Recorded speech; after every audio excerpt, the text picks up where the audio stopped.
In today's video, I'm going to explain why you should not eat less to lose weight. Hey guys, what's going on? This is Paul Ravella from ProPhysique.com. In today's video, I'm going to address the issue of very low calorie diets. In fact, what I'm going to explain to you is that you should not be kind of lowering your calories to lose weight. And I'm going to give you my reasons why. And I'm actually going to give you a solution, a very simple solution to reach your weight loss and fat loss goals. So today's question comes from right here on my Instagram direct message. So thank you guys for following along on Instagram. Thank you for sending me the questions.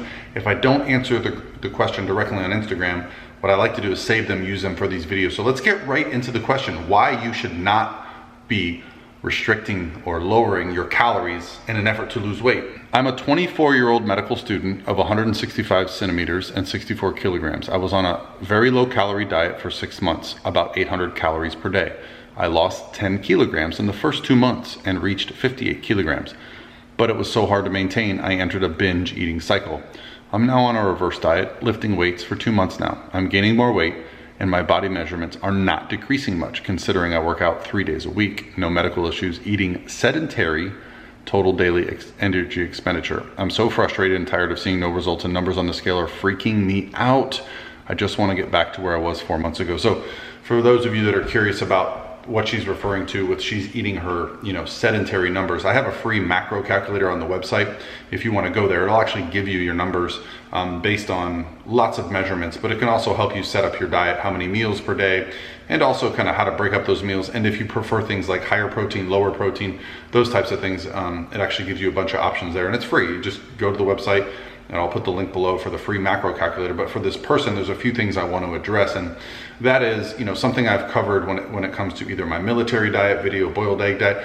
Any type of diet that has a name typically is going to set you up for a huge amount of failure. Now, is that always the case? No, because what does dieting do? Well, it forces us to change our behavior, and I believe behavior change is really what it's going to take to get rid of this obesity epidemic, to get people to get into shape. But it's the behavior change that I want to talk about today that I feel is not related to, doing these very low calorie diets. Why do we do them? Well, I'll say this. They get results. When you enter a very low calorie diet, what's going to happen most likely if you're doing 800 calories is that you're probably going to lose multiple pounds initially, because most of us enter these diets after we've been particularly gluttonous or ridiculous with our diet, right? So we'll come off, say, like a vacation, or we'll come off a holiday where we put on 8-10 pounds, and then we enter these very low calorie diets, which are usually, if they're not zero carb, are very low carb. And if they're not very low carb, they're also very low sodium. And what happens is our bodies are 70 to 80% water. And this doesn't mean you're dehydrated, but your body holds on to water based on how much carbohydrates, how much sodium, all these things. So if you flush your body of carbohydrates and sodium, you're gonna lose a nice amount of weight. That looks good on the scale. That is not fat loss. It's also not just dehydration. You can't just drink more water. Your body retains that water for purposes to use for things like exercise, right? Carbohydrates, the term carbo and hydrate, it tells you that when carbohydrates are stored in our muscle cells, what does it hold with it? Hydration. It holds water. That water has weight. So a lot of times when we enter these kind of very low calorie diets, we think, wow, look at all this weight we're losing. You're not actually losing a substantial amount of body fat. What you're actually losing is a substantial amount of body water, and also in a lot of cases, lean body mass. Why is that? Well, because on 800 calories a day, no one can be a highly functioning human being. So you gave me a clue here, and you said you've been working out a little bit, but the measurements aren't going down. If you're in a reverse diet, you should not be looking to kind of lose weight, right? A reverse diet should be about restoring metabolic function.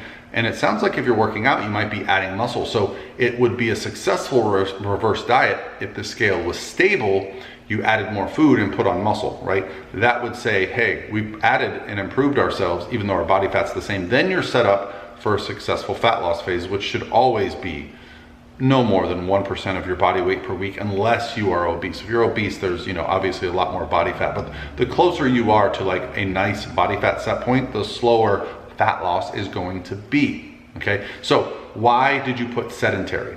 What made you put sedentary? If you're doing 800 calories a day, you're probably sedentary because your ass has no energy to do anything other than think about the fact that you don't get to eat food all day, right? but you're losing weight, so you think it's successful, but it's not successful. You made a behavior change. You probably stopped going out to eat. You started going to the grocery store, preparing your own meals, because these very low calorie diets are very basic, right? You can go to a store, make these basic foods, but you hate the food. Well, what does that lead you to do? Exactly what you did. And I've seen this over a decade with my, hundreds and thousands of clients. And, we at Pro Physique actually have 23 coaches now helping people just like you. So I never really talk about that fact, but if you guys are looking for a coach, we set up a free consultation. I'll put a link for that below. But my point being, I've seen this play out, this exact scenario, so many times, and we've helped correct this issue, that while I'm proud of you for one thing, I'm proud of you for making an effort. You did something that not a lot of people even do. A lot of people just are all talk, no action. So you did something, you made a behavior change. But the behavior change that you made was the wrong one. I've been listening to a lot of Andrew Huberman recently, and if you're not following him on YouTube, you should be. He's a neurobiologist, neuroscientist, and he's just got some very good insights. And he said something in one of his podcasts that got me very curious about fidgeting and about people that tend to be leaner individuals. They move more, right? How many of you have heard the story of the person that eats whatever they want and they can't gain weight? Have you ever known people like that? That was me growing up. I was the person that could literally eat 2 pizzas a day, a pound of salami, gallon of milk. I mean, these were the things that I literally ate every day. I know, because my dad would yell at me for, going through food so fast, but I could hardly gain weight. Well, why? I could not sit still. I, to this day, have never sat down and played a video game for more than 10 minutes. I am always doing something. I'm the kid that I'm at the basketball courts and I'm playing, and when the game is over, what do? I go to the other court and shoot baskets and do drills while everyone sits down, okay? If I'm at work, I'm fidgeting. I'm very fidgety. I'm a movement-oriented person, and it's taken me a long time to kind of make these two correlations, but what happens when we restrict calories is that we really start to conserve our energy. Energy conservation is the enemy of a calorie deficit. Why? Because you brought your calories down to 800 per day, congratulations, you created a huge energy deficit. But what happens is your body adapts to this, okay? And by adapting, I mean it starts to conserve energy. So your metabolic rate slows down, your body actually requires less energy to put on body fat, and then you start moving less. So all you did was tip the scale in the favor of the calorie deficit that you created now being your maintenance mode. How could we have avoided all of this? Instead of starting a very low calorie diet, start a very high walking diet, right? Find something that you enjoy doing and do it every day and do lots of it, okay? You guys are gonna laugh, but my wife and I just started playing tennis. What does that mean? Well, it means my wife found out about a cardio tennis class in our neighborhood, and so I said, well, I'm gonna go do the cardio with you. And I started dropping weight, and I'm like, I haven't done anything different. I'm still eating the same foods, I'm still doing my 30 minutes on the treadmill every morning, I'm still working out the same weight, same, and I just started dropping weight. And I was like, what am I doing differently? Voila, a couple days a week of cardio tennis. For me, that's all it took for me to tip that scale. I didn't restrict my calories. I'll be honest, right now I'm not even really tracking. I'm just in such a good routine. I make sure I get my protein. I make sure I feel good throughout the day. I'm eating so many calories that it's not very hard for me at this point. When I want to get shredded, what do? I use my macro calculator, the free one I told you about earlier, and I start being more diligent, okay? This is what I think you guys should be focusing on. Find out by tracking your calories for a couple days where you're at, keep that the same, and start moving more. Find a reason to go for multiple walks a day. Take your pets outside. Go get into a sport or a hobby or something that you enjoy, okay? When I'm playing tennis or when I'm playing basketball or when I'm in the gym, I'm not thinking like, oh, I wonder how many calories are burning. Hell no, I'm just having fun, and that's really where the behavior change needs to be. Very low calorie diets are not going to solve any problems for you. They can be a short-term solution if you have a medical or health issue that requires rapid fat loss. Absolutely, but you have to understand the consequences. You don't want to end up with an eating disorder, just like you got from trying to eat stupid low-calorie diets.